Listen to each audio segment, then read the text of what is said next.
नमस्कार, मैं हूं शशि। आइए झारखंड की टॉप 25 प्रमुख खबर जानते हैं। यूके के दावोस में दुनिया जानेगी झारखंड की बेटियों की स्वावलंबन गाथा। यूके के दावोस में विश्व आर्थिक सम्मेलन 2026 में पहली बार झारखंड की उपस्थिति कई मायनों में अहम है। झारखंड औद्योगिक क्षमता और अनंत संभावनाओं वाला राज्य का संदेश वहां तो देगा ही, महिला एवं बाल विकास समिति की अध्यक्ष विधायक कल्पना सोरेन धरती आबा की धरती की बेटियों की स्वावलंबन गाथा से भी दुनिया को परिचित कराएंगी।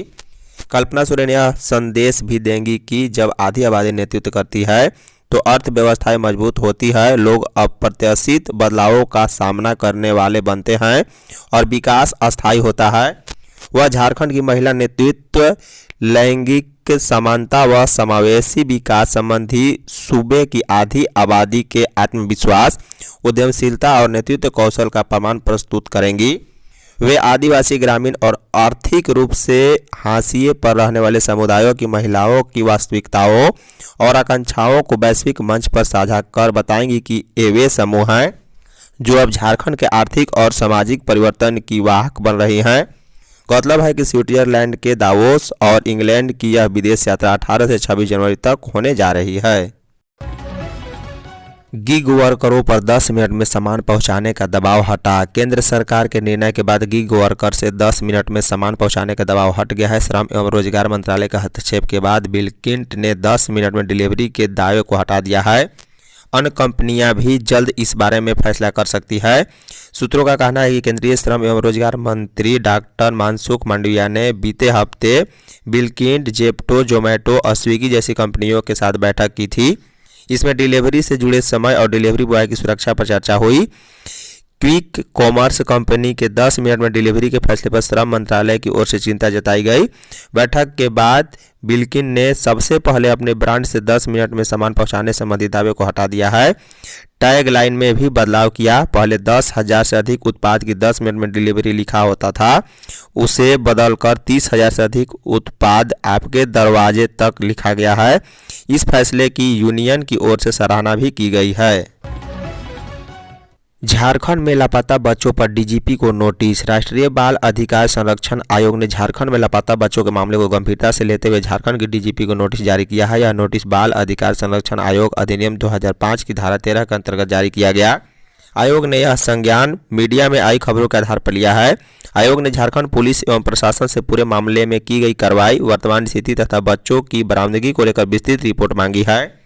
आयोग ने स्पष्ट किया है कि बाल अधिकारों की सुरक्षा, संरक्षण और बाल अपराधों की निगरानी उसका संवैधानिक दायित्व है, जिसमें पोक्सो अधिनियम, किशोर न्याय अधिनियम और शिक्षा का अधिकार अधिनियम शामिल है।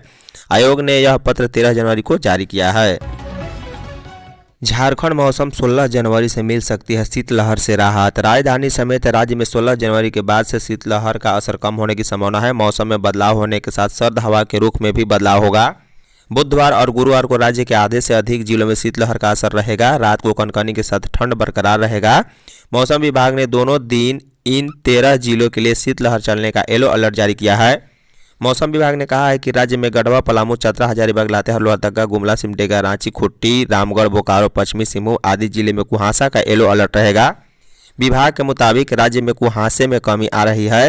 राज्य में भी सुबह में कुहासा कम होने लगी है। संताल में यह अभी भी कुछ जिलों में कायम है। देवघर में मंगलवार को कुहासे की दृश्यता 800 मीटर की रही। वहीं राज्य में पिछले 24 घंटे के दौरान गुमला सबसे ठंड रहा है। जैक बोर्ड 8वीं, 9वीं, 11वीं की बोर्ड परीक्षाएं होली बाद। झारखंड में 8वीं, 9वीं और 11वीं कक्षा की बोर्ड परीक्षा होली के बाद मार्च में आयोजित की जाएगी। वहीं पहली से 7वीं कक्षा की वार्षिक परीक्षा भी मार्च के तीसरे सप्ताह में आयोजित करने की उम्मीद है। बता दें 8वीं, 9वीं और 11वीं की परीक्षा झारखंड एकेडमिक काउंसिल लेगा। वहीं पहली से 7वीं कक्षा तक की परीक्षा झारखंड शैक्षणिक अनुसंधान एवं प्रशिक्षण परिषद आयोजित करेगी। झारखंड एकेडमिक काउंसिल 3 फरवरी से 23 फरवरी तक मैट्रिक और इंटरमीडिएट की परीक्षा आयोजित कर रहा है। इसके तुरंत बाद मैट्रिक के परीक्षा केंद्रों पर 9वीं और इंटरमीडिएट के परीक्षा केंद्र पर 11वीं की OMR सीट पर परीक्षा निर्धारित की जानी थी। झारखंड में फरवरी के अंतिम सप्ताह में नगर निकाय चुनाव के संभावित मतदान, मतगणना और इसके बाद 3 से 4 मार्च को होली देखते हुए मार्च के दूसरे सप्ताह से ही ये परीक्षा शुरू की जा सकेगी। खुट्टी में पढ़ा राजा सोमा मुंडा हत्याकांड में 7 गिरफ्तार। बहुचर्चित पढ़ा राजा सोमा मुंडा हत्याकांड का पुलिस ने मंगलवार को खुलासा कर दिया है। पुलिस ने दावा किया है कि जमीन विवाद में सोमा मुंडा की हत्या की गई। इस मामले में पुलिस ने 7 आरोपियों को गिरफ्तार किया है। गिरफ्तार आरोपियों में पालकोट राज परिवार से जुड़े किशोरगंज निवासी देवव्रत नाथ सहदेव, जियारपा के बाहा मुंडा और अनीस मुंडा, रबिया पाहन उर्फ रवि, रमेश्वर संगा उर्फ रमेश, थाने के बिजुआ दाग निवासी पंकज कुमार शर्मा शामिल हैं।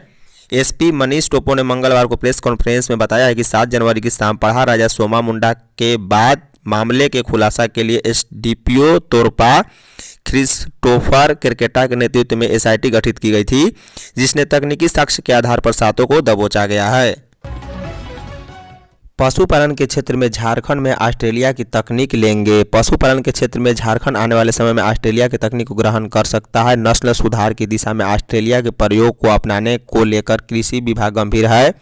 झारखंड और ऑस्ट्रेलिया के बीच पशुपालन की तकनीक के आदान प्रदान के लिए रांची में बैठक हुई है। कृषि मंत्री शिल्पी नेहा तिर्की और ऑस्ट्रेलिया एग्रीकल्चर काउंसलर किरण कार्मिल के बीच यह बैठक हुई। ज्ञात हो कि 16 दिसंबर को इसी कड़ी में ऑस्ट्रेलिया हाई कमिश्नर लिफिप ग्रीन के साथ बैठक हुई थी। इसी कड़ी में मंगलवार को कृषि मंत्री ने ऑस्ट्रेलिया एग्रीकल्चरल काउंसलर किरण करमाली के साथ बैठक की। मंत्री ने बताया कि पशुपालन के क्षेत्र में ऑस्ट्रेलिया की तकनीक सबसे बेहतर और सफल है। इस तकनीक को झारखंड के द्वारा अपनाए जाने और राज्य के किसानों को इसका लाभ दिलाने को लेकर विभाग गंभीर है। नस्ल सुधार के क्षेत्र में भी ऑस्ट्रेलिया के प्रयोग को झारखंड में भी अपनाने पर चर्चा हुई है। रांची पलामू में कारोबारियों से प्रिंस गैंग ने मांगे 1-1 करोड़। कुख्यात प्रिंस खान गिरोह के नाम पर रांची और पलामू में 2 अलग अलग कारोबारियों से 1-1 करोड़ की रंगदारी मांगी गई है। मामले को लेकर दोनों जिले में अलग अलग थाने में प्राथमिकी दर्ज कराई गई। मामला दर्ज करने के बाद दोनों जिलों की पुलिस जांच में जुट गई है। रांची से मिली जानकारी के अनुसार रांची के लोधमा निवासी राजकुमार गोप नाम कारोबारी से प्रिंस खान गैंग ने 1 करोड़ रुपए रंगदारी मांगी है। इस संबंध में राजकुमार गोप ने प्रिंस खान, पिट्टू कुमार और धर्मो महतो के खिलाफ एयरपोर्ट थाने में प्राथमिकी दर्ज कराई। वहीं अपने आवेदन में राजकुमार ने कहा है कि उन्हें 25 दिसंबर को एक व्यक्ति ने उन्हें फ़ोन किया, लेकिन उन्होंने फ़ोन रिसीव नहीं किया तो वॉइस मैसेज भेजा, जिसमें कहा गया है कि उन्हें और उनके गांव के पुष्कर महतो जान से मारने की धमकी देते हुए 1 करोड़ की रंगदारी मांगी है। सुप्रीम कोर्ट ने कहा लावारिस कुत्तों से प्यार है तो घर क्यों नहीं ले जाते। सुप्रीम कोर्ट ने मंगलवार को कहा है कि लावारिस कुत्तों के हमले से होने वाले किसी भी नुकसान के लिए नगर निगम और कुत्तों को खाना खिलाने वाले पर जिम्मेदारी डालेंगे। अदालत ने कहा है कि अगर आपको इन जानवरों से इतना प्यार है तो आप उन्हें अपने घर क्यों नहीं ले जाते। ये कुत्ते इधर उधर क्यों घूमते हैं, लोगों को काटते हैं और डराते हैं। जस्टिस विक्रमनाथ, संदीप मेहता और एनवी अंजारिया की विशेष पीठ ने मंगलवार की सुनवाई करते हुए कहा है कि वह लावारिस कुत्तों से होने वाली घटनाओं के लिए राज्य सरकारों, नगर निकायों से पीड़ितों को भारी मुआवजा देने को कहेंगे, क्योंकि ये संस्थाएं 5 सालों से लावारिस कुत्तों जानवरों से जुड़े नियम कानून को लागू करने में पूरी तरह से विफल रही है। शीर्ष अदालत ने सवाल पूछते हुए कहा है कि जब कुत्ते 9 साल के बच्चे पर हमला करते हैं तो किसे जिम्मेदार ठहराया जाना चाहिए। अंशिका की बरामदगी को लेकर भाजपा ने घेरा एसएसपी ऑफिस। धुरवा क्षेत्र से लापता अंश एवं अंशिका की कुशल बरामदगी एवं राज्य की गिरती कानून व्यवस्था के विरोध में भाजपा ने मंगलवार को एसएसपी दफ्तर घेरा। इसका नेतृत्व वरुण साहू ने किया। इसमें रांची ग्रामीण व महानगर के कार्यकर्ताओं ने हिस्सा लिया। कार्यकर्ताओं ने घंटों तक एसएसपी कार्यालय का घेराव कर सरकार और प्रशासन को कानून व्यवस्था बहाल करने का स्पष्ट संदेश दिया है। इस अवसर पर विधायक सीपी सिंह ने कहा है कि यहाँ की जनता भगवान भरोसे है।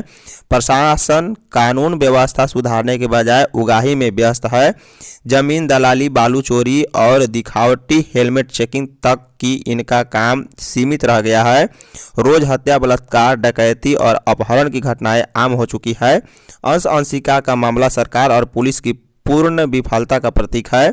विधायक नवीन जायसवाल ने कहा है कि जब राजधानी में मासूम बच्चे सुरक्षित नहीं हैं तो आम जनता की सुरक्षा की कल्पना कैसे की जा सकती है।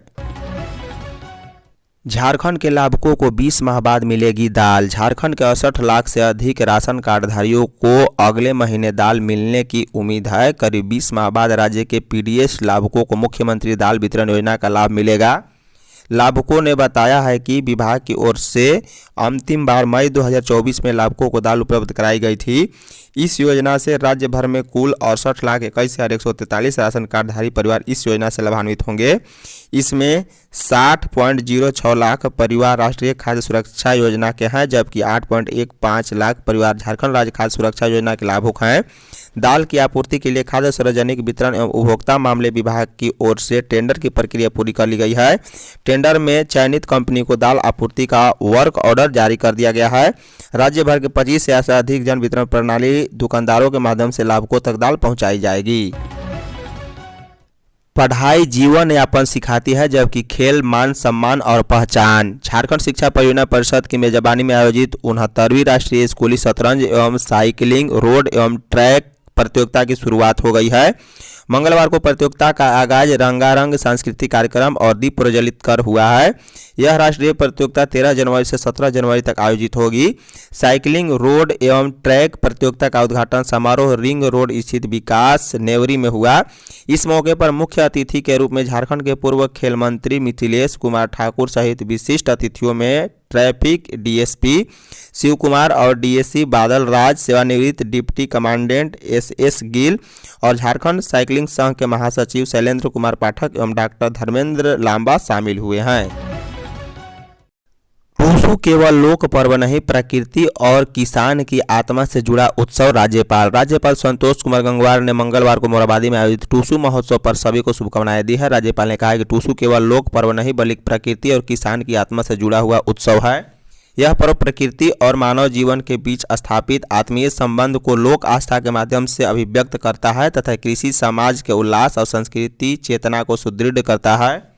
राज्यपाल ने कहा है कि टूसू पर्व झारखंड की लोक चेतना का प्रतिनिधित्व करता है और यह संदेश देता है कि हमारी परंपराएं केवल अतीत की धरोहर नहीं बल्कि वर्तमान को दिशा देने वाली जीवन दृष्टि भी है।